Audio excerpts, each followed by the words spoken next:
There's a certain kind of quiet that follows some artists after they're gone. It's not silence, not exactly. It's more like the air after a small sad firework has gone off, leaving behind a lingering trace of smoke and a faint melancholic beauty. For those of us who found a strange comfort in the whispered, fragile melodies of Elliott Smith, that quiet has been echoing for over 2 decades. His was a voice that felt like a secret, a friend you'd never met but who somehow understood the intricate, often painful map of your own heart. He wasn't a rock star in the traditional sense, he was the antithesis of it. He was the guy in the corner of the room, the one with the guitar and the stories to tell, not shouting to be heard but whispering, forcing you to lean in closer. And when you did, you found a universe of heartbreaking poetry and raw, unfiltered honesty. But behind that hushed delivery and those beautiful, intricate chords lay a life marked by a profound and relentless sorrow. Today, we're not just remembering the music. We're going to lean in a little closer and listen to the stories that composed the man. These are the miserable facts about Elliott Smith, the singer we just can't seem to forget. To understand Elliott Smith, you first have to understand the world that shaped him, a world of sharp contrasts and shifting landscapes, both internal and external. He was born Stephen Paul Smith in Omaha, Nebraska in 1969, but his story really begins in Duncanville, Texas, a suburb of Dallas. His parents divorced when he was just 6 months old, and he moved with his mother, a music teacher, to this new alien landscape. It was here in the heart of the American South that the first seeds of his profound unhappiness were sown. His mother remarried, and his relationship with his stepfather, Charlie Welch, was, by all accounts, deeply troubled and traumatic. Elliott would later allege that Welch was physically abusive, a claim that would cast a long, dark shadow over the rest of his life. In hushed tones to friends years later, he would also speak of a more insidious form of abuse, vague, tormenting memories of a sexual nature that he could never fully articulate, but could never escape. He once said, "I wouldn't want to remind any of the people involved of that time." The pain was something he carried, a private burden that would later bleed into the ink of his most haunting lyrics. His childhood home was a place of turmoil, but it was also where he found his first refuge, music. His mother taught him his first chords on the piano, and at the age of 10, his father bought him his first small acoustic guitar. It was an escape, a way to build a world of his own, a world where he could control the narrative. He was a gifted student, a National Merit Scholar, but the scars of his early years ran deep. At the tender age of 14, in a desperate bid for self-preservation, he made a choice that would alter the course of his life. He left Texas and moved across the country to Portland, Oregon, to live with his father, a psychiatrist. He later confessed that he feared for his mother's safety, a heavy burden for a young boy to carry. Portland in the late 1980s and early 90s was a world away from the sun-scorched plains of Texas. It was a city cloaked in gray skies and a pervasive sense of melancholic coolness. It was the breeding ground for the burgeoning grunge scene, a musical revolution fueled by angst, distortion, and a rejection of the glossy excess of the 80s. This was the backdrop against which Elliott Smith came of age as a musician. He changed his name from Stephen to Elliott, believing Steve sounded too much like a jock. He enrolled in Lincoln High School and later attended Hampshire College in Massachusetts, where he studied philosophy and political theory, subjects that would undoubtedly inform the intellectual and emotional depth of his songwriting. It was at Hampshire that he formed the band that would be his first real foray into the world of professional music, Heat Miser. Heat Miser was, in many ways, a product of its time. They were loud, they were aggressive, they were a full-throated roar of distorted guitars and pounding drums. It was the sound of the Pacific Northwest, the sound of a generation grappling with a sense of disillusionment. But even within the sonic storm of Heat Miser, Elliott's distinctive voice was beginning to emerge. He shared songwriting duties with his bandmate Neil Gust, and while the music was a collaborative effort, you could already hear the seeds of the solo artist he was destined to become. The melodies were there, buried beneath the layers of feedback and fury, intricate and beautiful, hinting at a sensitivity that seemed almost at odds with the band's aggressive sound. For Elliott, however, Heat Miser became another kind of prison. The constant volume, the yelling, the performative anger of the grunge scene. It all began to feel like a reenactment of the very chaos he had tried to escape in his childhood. He once said, "When you grow up around a lot of yelling and screaming, the last thing you want to do is be in a band where everyone's yelling and screaming." The music he was writing on the side, on a borrowed 4-track recorder in the privacy of his own home, was the polar opposite. It was quiet. It was intimate. It was brutally honest. It was just him and his guitar, a whisper against the storm. In 1994, while Heat Miser was still a functioning band, Elliott's then-girlfriend convinced him to send a tape of his solo recordings to Cavity Search Records, a small independent label in Portland.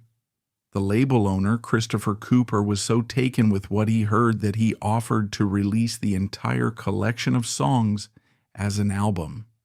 That album became Roman Candle, Elliott Smith's debut solo record. It was a stunning lo-fi masterpiece, recorded on a 4-track with a cheap microphone.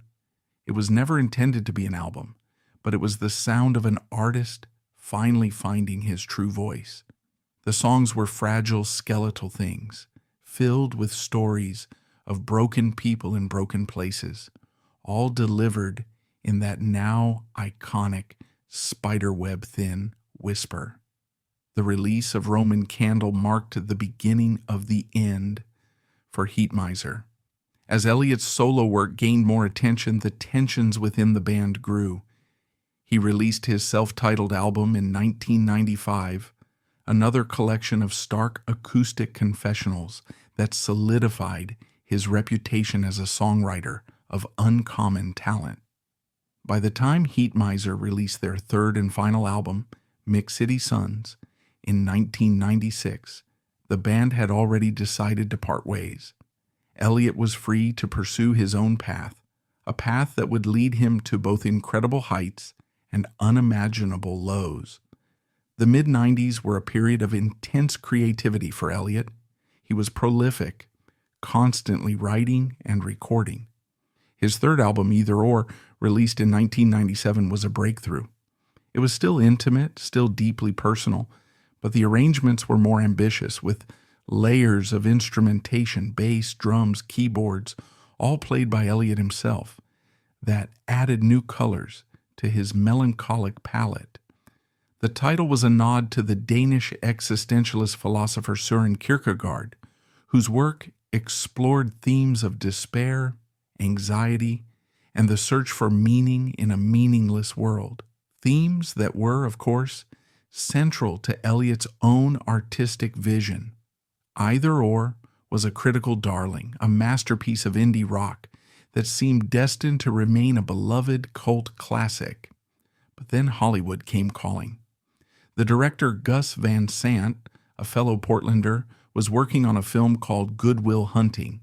He was a fan of Elliott's music and felt that its raw, emotional honesty would be the perfect complement to the story of a troubled young genius from South Boston. Van Sant used several songs from Either Or and Roman Candle in the film, and he also commissioned Elliott to write a new song for the soundtrack. That song was Miss Misery. The success of Good Will Hunting was meteoric, and it catapulted Elliott Smith from the quiet corners of the indie music scene into the blinding glare of the international spotlight. Suddenly, his whispered confessions were being heard by millions. And then came the moment that would forever change his life, an Academy Award nomination for Best Original song.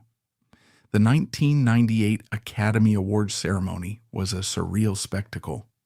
There, amidst the glitz and glamour of Hollywood, was Elliott Smith, looking painfully out of place in a white suit, a solitary figure on a massive stage, performing Miss Misery to an audience of celebrities and a global television audience of billions. He was sandwiched between performances by Celine Dion and Trisha Yearwood. He later confessed that he only agreed to perform because the producers told him that if he didn't, they would get Richard Marx to sing it instead. The thought of that was for him a fate worse than public humiliation. He performed the song with a quiet dignity, but the experience was deeply unsettling for him. He was not built for this world. He was a man who found comfort in shadows, and he had been thrust into the brightest of lights. The Oscar nomination brought him fame and a major label record deal with DreamWorks. His next two albums, XO 1998 and Figure 8 2000, were his most ambitious and sonically rich works. He recorded at the legendary Abbey Road Studios in London, walking in the footsteps of his musical heroes, the Beatles. The songs were still deeply personal, but they were now dressed in lush orchestral arrangements, a testament to his evolving musical genius. He was, by all outward appearances, a success story. But behind the beautiful music, the old ghosts were stirring. The fame, the pressure, the relentless touring, it all began to take its toll. Elliott had always struggled with depression and social anxiety, and he had a long and complicated relationship with alcohol and drugs, which he had been using since he was a teenager in Portland. But now, with the pressures of his newfound fame compounding his inner turmoil, his substance abuse escalated. He fell into a deep and debilitating addiction to heroin and crack cocaine. His live performances became erratic and unpredictable. Once known for his mesmerizing, note-perfect shows, he now sometimes struggled to remember his own lyrics, his hands shaking too much to properly play the intricate chords he had written. Audiences were often a mix of devoted fans, there to offer their quiet support, and morbidly curious onlookers, there to witness the train wreck. Friends and colleagues watched in horror as the gentle, brilliant man they knew began to disappear, consumed by his addictions and a growing, terrifying paranoia. He became convinced that his record label was out to get him, that people were following him, that his apartment was bugged. He would talk about a white van that he believed was constantly parked outside his home, a symbol of the shadowy forces he felt were closing in on him. There were moments of clarity, moments of hope. He made several attempts to get clean, checking into rehab facilities, and trying to piece his life back together. In 2002, he began a relationship with a musician and artist named Jennifer Chiba. For a time, it seemed like he might be pulling himself out of the darkness. He started working on a new album, a double album that he was recording in his own studio, New Monkey, in Los Angeles. The new songs were raw and powerful, a chronicle of his descent and his fight for survival. He was sober for a time, and he was creating some of the most powerful music of his career. But the demons were never far away. The last year of his life was a pendulum swing between hope and despair. He was off heroin, but he was still struggling with alcohol and was taking a heavy cocktail of prescribed medications for his depression and anxiety.